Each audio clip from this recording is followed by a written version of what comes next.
Queen Elizabeth II, one of the most well-known monarchs in the world, has lived much of her life under the constant gaze of the media and public. With such a long reign, she has experienced an incredible amount of history firsthand. Despite her public role, the Queen is known for being highly private, which is why there are many things about her that remain unknown to most people. Here's a list of some lesser-known facts about Queen Elizabeth. Number 1, she is the longest reigning British monarch. Queen Elizabeth II is not only the longest reigning monarch in British history, but also one of the longest reigning monarchs in the world. Her reign began in 1952 after the death of her father, King George VI, at the young age of 25. At that time, she inherited not only the British throne, but also the leadership of several Commonwealth nations.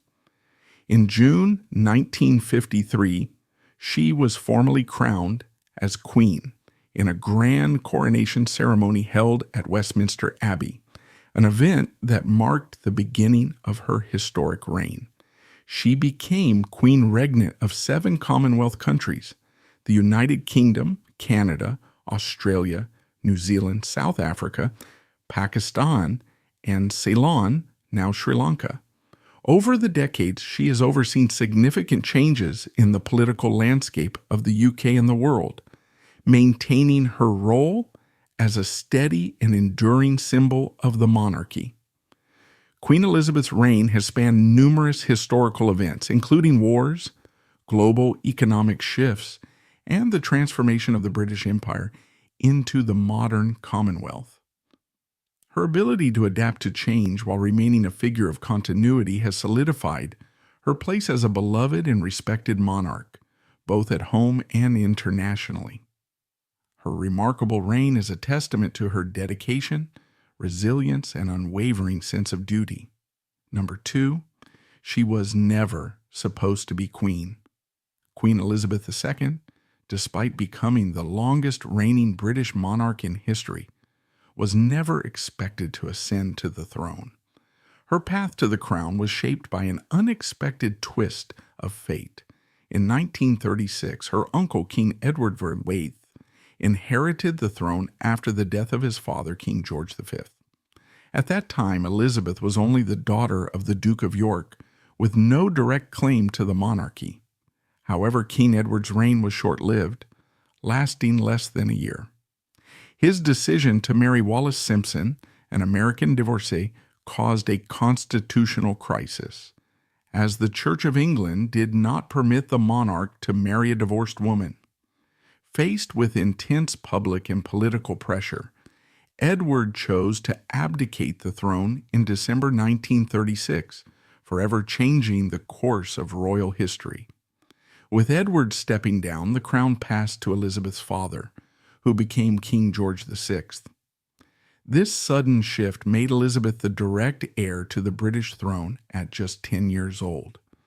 Her life was instantly transformed, thrusting her into the spotlight and placing immense responsibility on her young shoulders. What had been a relatively quiet private life quickly became one of public duty and constant scrutiny. From that moment forward, Elizabeth's life was no longer her own. She began intensive preparation for her future role, receiving education and training that would equip her for the responsibilities of being queen. Her father's unexpected rise to the throne meant that Elizabeth would one day take on a role she was never meant to fill. And yet when the time came, she embraced her destiny with grace and an unwavering sense of duty, shaping the future of the British monarchy for decades to come. Number 3, she never attended a formal school. Princess Elizabeth never went to a traditional school, but that didn't mean she wasn't thoroughly educated. Like many royals of her time, both she and her sister, Princess Margaret, were homeschooled. Elizabeth received lessons in constitutional history from Henry Martin, the vice provost of Eton College, which prepared her for her future role as queen. Religion was taught to her by the Archbishop of Canterbury. Additionally, Elizabeth became fluent in French, a skill that proved valuable throughout her reign when engaging with international leaders. Beyond academics, she also studied art and music and was an accomplished swimmer during her youth. Number 4, she had 2 birthdays. The Queen uniquely celebrated her birthday twice every year. Her actual birthday fell on April 21st, and she would celebrate it privately with her family. However, due to the typically unpredictable and chilly weather in April, it wasn't ideal for large-scale public festivities. To ensure better condition for the traditional outdoor events, a second official birthday celebration took place in June. This summer, birthday allowed for grand public parades, such as the famous Trooping the Colour and other royal events that marked the occasion, with the pomp and ceremony that British royal birthdays are known for. The tradition of having 2 birthdays is a long-standing one, dating back to King George II in 1748, who also had his birthday celebrated twice due to weather concerns. Number 5, she had more than one use for her handbag. The Queen was almost never seen without her signature handbag, but it wasn't just an accessory for carrying personal items. It had a much more strategic purpose. Her handbag was key to silently communicating with her staff during public engagements.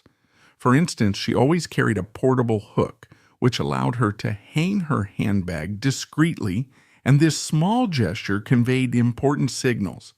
If she placed her handbag on the table during a dinner, it was a clear sign that she wanted the event to end within the next 5 minutes. If the bag was placed on the floor, it was a more urgent sign, indicating that the Queen wasn't enjoying the conversation and needed assistance from her lady-in-waiting to gracefully exit the situation.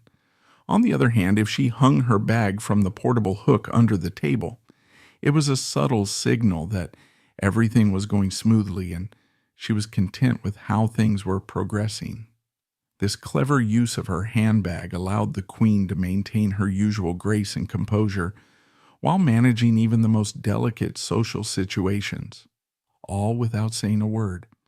Her handbag wasn't just a fashion statement, but an essential tool for navigating royal life with precision and elegance. Number 6, she owns all the swans in Britain. The Queen legally owns all the unmarked mute swans in the United Kingdom, a unique royal tradition that dates back to 1186. At the time, swans were highly valuable, and during King Henry VIII's reign, stealing swan eggs was considered a serious crime. To prevent theft, all swan eggs had to be carefully counted in a process known as swan upping. This tradition, which began in the 12th century when swans were prized as a source of food, still takes place today, but with a different focus. Each year, a team rows down the River Thames to check on the health of the swans, turning what was once a means of proving royal ownership into a modern census of the birds. Swan upping, now more of a conservation effort, ensures that the royal swans are monitored and protected, continuing a centuries-old tradition while adapting it to modern times. Number 7, she was part of the army. Princess Elizabeth began her early training as a Girl Guide at just 11 years old, alongside her sister, Princess Margaret. In addition to her work with the Girl Guides, she was also part of the Sea Rangers, a group that taught young girls water-based skills like sailing. These early experiences helped lay the foundation for her future military service. In 1945, Princess Elizabeth made history by becoming the first female member of the royal family to serve as a full-time member of the armed forces. She joined the Auxiliary Territorial Service, ATS, during World War II, where she was trained as a mechanic and truck driver. While serving in the ATS, she learned how to drive and maintain vehicles, contributing to the war effort in a hands-on, practical way. Her time in the military marked a significant chapter in her life, showing her commitment to serving her country even at a young age. Number 8, she has a stable of racehorses, Queen Elizabeth has always had a deep and enduring love for horses, a passion that began when she was just a toddler.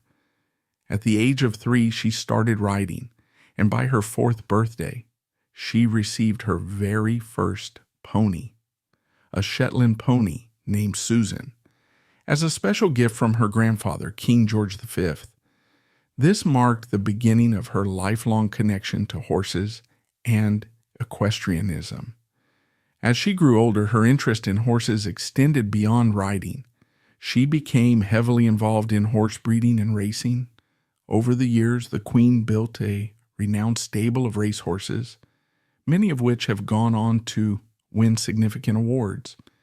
Her horses have collectively secured more than 1,600 victories in various races, showcasing her expertise in the field and her dedication to the sport. As a patron of the Thoroughbred Breeders Association, Queen Elizabeth is widely respected for her extensive knowledge of horse breeding, and she plays an active role in the industry. Number 9, she loves dogs. Queen Elizabeth's deep love for dogs, especially her famous corgis, is a well-known part of her life. Her connection with corgis began when she received her first corgi, Susan, as a birthday gift at the age of 18. Susan became the start of a long lineage as the Queen went on to own at least 30 Pembroke Welsh corgis, all descended from Susan. The last of these, Willow, passed away in 2018, marking the end of an era. In addition to her corgis, the Queen also bred Dorges, a mix of corgis and dachshunds, further showcasing her love for dogs. These faithful companions were a constant presence in her life, accompanying her in many royal moments. Number 10. She used coupons to buy her wedding dress. Queen Elizabeth II's wedding to Prince Philip in 1947 was a grand event, but it took place during a time when the country was still recovering from the devastation of World War II. Rationing was still in effect, which meant that even the future queen had to follow strict measures. To purchase the materials for her wedding dress, Elizabeth had to use ration coupons, just like the rest of the population. Recognizing the significance of the occasion, the British government granted her an extra 200 coupons to ensure she had enough fabric to create a gown worthy of a royal wedding. The dress, designed by Norman Hartnell, was a masterpiece. Crafted from luxurious Chinese silk, it featured a high neckline and a beautifully tailored bodice that accentuated her figure. The highlight of the gown was its breathtaking 13-foot-long train, which was inspired by the Botticelli painting *Primavera*. The intricate pattern on the train was adorned with crystals and 10,000 seed pearls, which were imported from America, adding a touch of glamour to the design. Despite the austerity of the post-war period, the gown managed to exude elegance and splendor, making Princess Elizabeth look every bit the royal bride.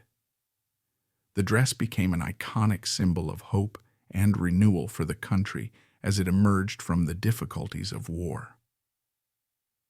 Number 11. Her tiara snapped on her wedding day. Just hours before Princess Elizabeth was set to walk down the aisle, a major disaster struck. Her diamond tiara snapped in half while it was being fastened to her veil. Given the immense significance of the event, which was going to be broadcast to audiences around the world, this incident caused a moment of panic. The tiara, known as the fringe tiara, was no ordinary piece of jewelry. It was Elizabeth's something borrowed from her mother, the Queen Mother, making it all the more special. When the tiara broke, the Queen Mother, in her usual calm and composed manner, reportedly reassured her daughter by saying they still had 2 hours before the ceremony and plenty of other tiaras to choose from. However, this particular tiara held great sentimental value, and it was important to fix it in time. Thankfully, the royal jeweler Gerard was prepared for emergencies. The broken tiara was immediately sent to their workshop, where it was expertly welded back together. With great efficiency, the tiara was repaired and returned to the palace just in time for Princess Elizabeth to wear it for her wedding. The quick recovery saved what could have been a major fashion mishap on one of the most important days of her life, allowing her to walk down the aisle in style and tradition as planned. Number 12. She met Prince Philip when she was 13 years old. Elizabeth and Philip first crossed paths when she was just 8 years old, at the wedding of Princess Marina of Greece and Denmark to Prince George, Duke of Kent in 1934. However, it wasn't until 5 years later, in 1939, that they properly met again at the Royal Naval College in Dartmouth.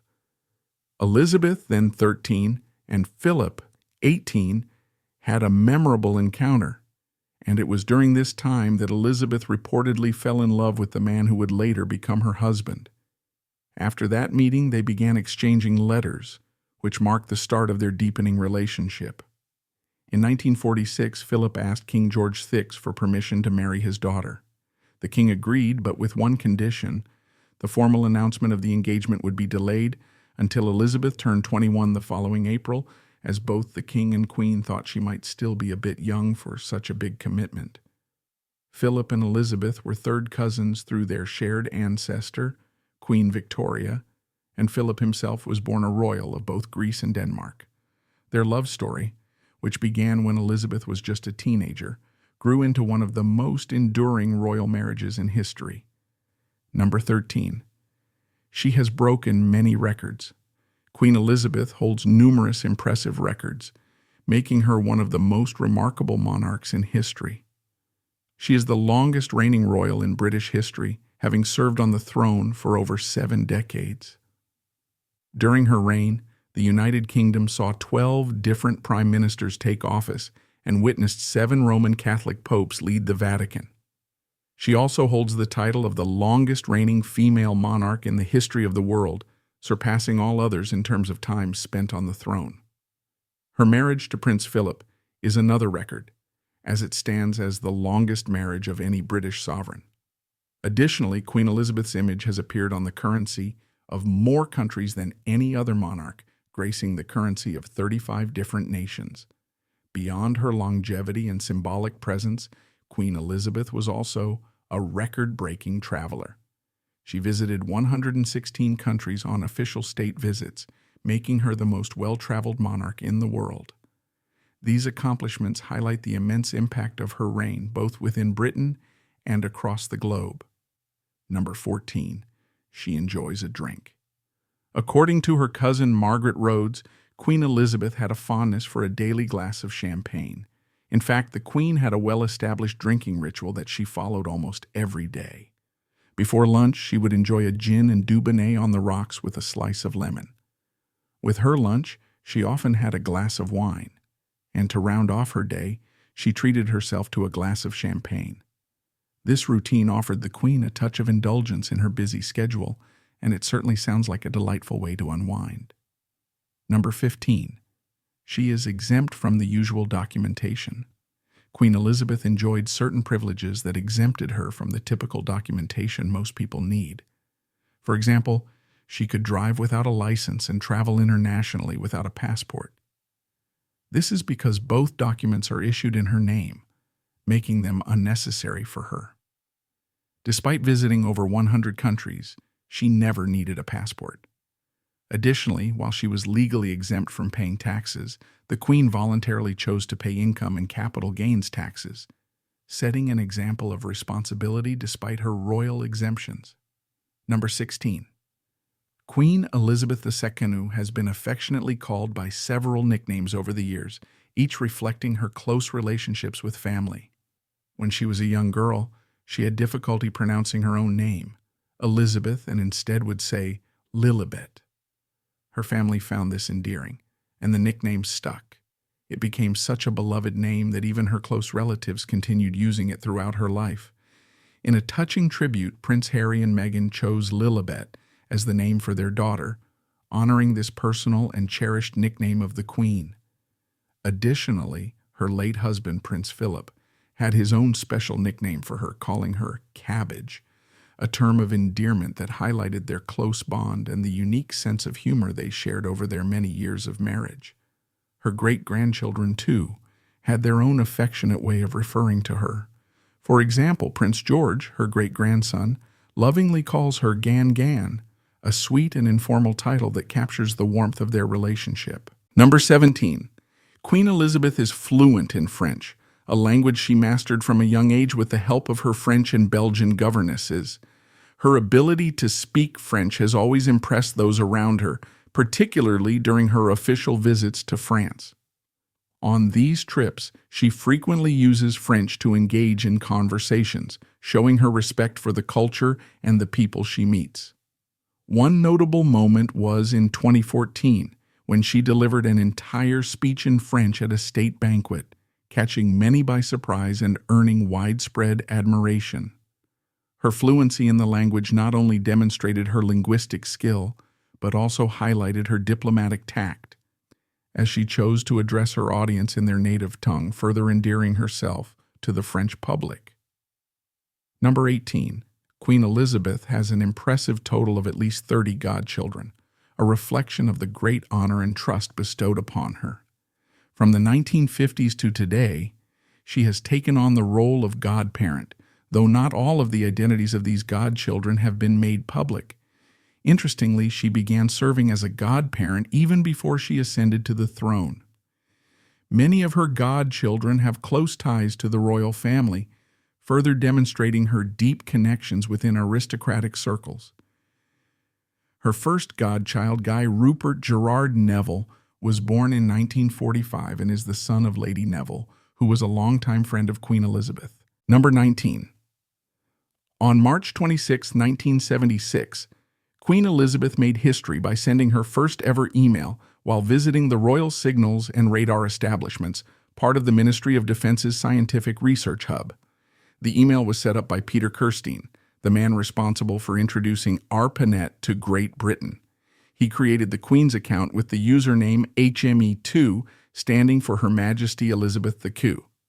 With just a few button presses, her message was sent, marking her as the first member of the royal family to send an email.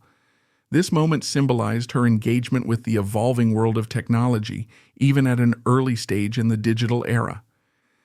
Number 20. Queen Elizabeth has been loyal to a particular shade of nail polish for decades. Since 1989, she has consistently worn Essie's iconic ballet slippers, a pale pink color that has become synonymous with her understated elegance. In fact, it's the only nail polish color she ever wears. According to Essie's website, in 1989, the Queen's hairdresser personally wrote a letter to Essie Weingarten, the founder of the brand, requesting a bottle of this classic shade. This simple yet refined choice has remained a staple in her style, reflecting the Queen's timeless preference for subtle and sophisticated beauty. Number 21. Queen Elizabeth owns a luxurious apartment in New York City, valued at $7.9 million. This pied-à-terre is located in Manhattan, specifically in the prestigious 50 United Nations Plaza, a building designed by renowned architect Lord Norman Foster, who was knighted by the Queen herself. The apartment spans 3,000 square feet and features 3 bedrooms, 3.5 bathrooms, and a spacious 15-foot-long living and dining room. The property reflects the Queen's taste for elegance and convenience, providing her with a comfortable residence in the heart of the Big Apple. Number 22. Queen Elizabeth is indeed wealthy, with Forbes estimating her personal assets at $500 million. However, despite her royal status, she is not the wealthiest person in the United Kingdom, and her net worth is significantly lower than the 2,674 billionaires on the Forbes richest people list. Much of her wealth is derived from private income generated by her numerous estates, adding to her personal fortune. While her financial standing is impressive, it is primarily built on the value of her properties and assets rather than being among the ultra-rich of the world. Number 23. The Queen has a personal poet known as the Poet Laureate, a tradition that dates back to the 17th century. This honorary position is appointed by the monarch of the United Kingdom, with Simon Armitage currently holding the title. He took over from Dame Carol Ann Duffy, who became the first female poet laureate in 2009. During her tenure, Duffy wrote poems for important royal occasions, such as the wedding of Prince William and Kate Middleton and the Queen's 60th coronation anniversary. The poet laureate receives an annual salary along with a unique gift of 720 bottles of sherry upon appointment. Number 24. Unlike most people, Queen Elizabeth doesn't wake up to an alarm clock. Instead, she is woken each morning at 9 a.m. by the sound of bagpipes played outside her window for 15 minutes. This special tradition is carried out by the Piper to the Sovereign, a role dedicated to playing for the Queen each day. Her keen ear can even detect if someone other than her usual piper is performing, showing just how accustomed she is to the routine. This daily ritual is a unique and royal way to start the day, reflecting her deep connection to tradition. Number 25. On February 6, 1952, Princess Elizabeth was in Kenya on a royal tour with her husband Prince Philip when she received the news of her father, King George II's death. This tragic event marked her sudden ascension to the throne. The news first reached Elizabeth's private secretary via a call from a local journalist, which was later confirmed by Prince Philip's equerry after hearing it on the BBC World Service. It was Prince Philip who broke the news to Elizabeth, making her one of the last to know that she had become queen. This moment transformed her life, as she took on the role of monarch in the midst of an overseas tour. Number 26. To avoid the discomfort of blisters while fulfilling her royal duties, Queen Elizabeth has a clever solution when it comes to breaking in new shoes. As she often spends hours on her feet, she relies on a servant with the same shoe size to break in her footwear before she wears them. The Queen prefers shoes from Anello and Davide, and they must be comfortable from the start, as she can't afford to be in discomfort during royal events. The servant wears cotton ankle socks and walks on a carpet to soften the leather, ensuring the shoes are perfectly worn in by the time the Queen wears them. This ensures she can walk and stand for long periods without any issues. Number 27. In 1982, Queen Elizabeth experienced a shocking breach of security when a man named Michael Fagan broke into her bedroom at Buckingham Palace. Initial reports suggested that the Queen remained composed and calmly asked him what he was doing there, stalling him with conversation for about 10 minutes until security arrived. However, in later interviews, Fagan contradicted this account, claiming that the Queen did not engage in any conversation but instead quickly ran past him and out of the room. Despite the confusion over details, the incident remains one of the most notable security lapses in royal history. Number 28. On May 8, 1945, when World War II ended, Princess Elizabeth and her sister, Princess Margaret, were granted special permission to join the crowd celebrating in the streets of London. The Queen has since described that evening as one of the most unforgettable moments of her life. Reflecting on the event she once shared, "I remember lines of unknown people, linking arms and walking down Whitehall, all of us just swept along on a tide of happiness and relief." The experience, filled with the joy and relief of the war's end, left a lasting impression on her, capturing the collective spirit of the time. This remarkable night of celebration, where the future Queen briefly blended in with ordinary citizens, remains a cherished memory. Number 29. Queen Elizabeth has faced multiple assassination attempts during her reign, a stark reminder of the risks that come with being in the public eye. The first occurred in 1970, while she and Prince Philip were on a royal tour of Australia. The plan was to derail their train by placing a log on the tracks as they traveled from Sydney to Orange. Fortunately, the train was moving too slowly when it struck the log, and no damage or injuries occurred. This foiled attempt was later revealed by Detective Superintendent Cliff McCarty. Another incident took place on June 13, 1981, during the annual Trooping the Colour ceremony in London. As the Queen rode her horse in front of crowds, 17-year-old Marcus Sargent fired 6 blanks from a starting pistol. Although the shot startled the horse, the Queen quickly calmed it down. Sargent was apprehended and later sentenced to 5 years in prison for his actions. Just a few months later, in 1981, the Queen encountered yet another attempt on her life during a visit to New Zealand.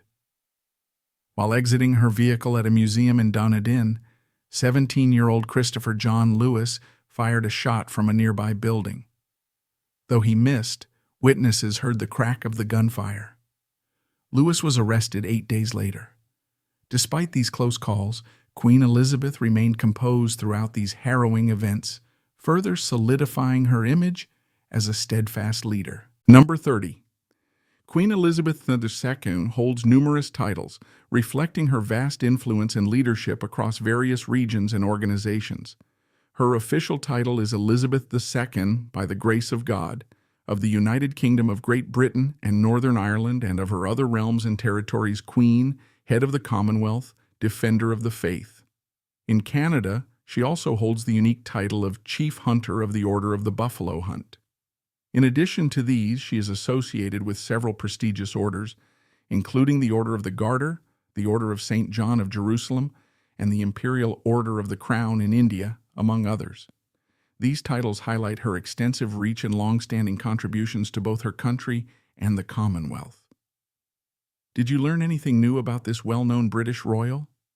How many of these facts were familiar to you and how many surprised you? Let us know in the comments section below. If you enjoyed the video, be sure to give it a thumbs up and don't forget to subscribe to our channel. Thanks for watching, and we'll catch you in the next one.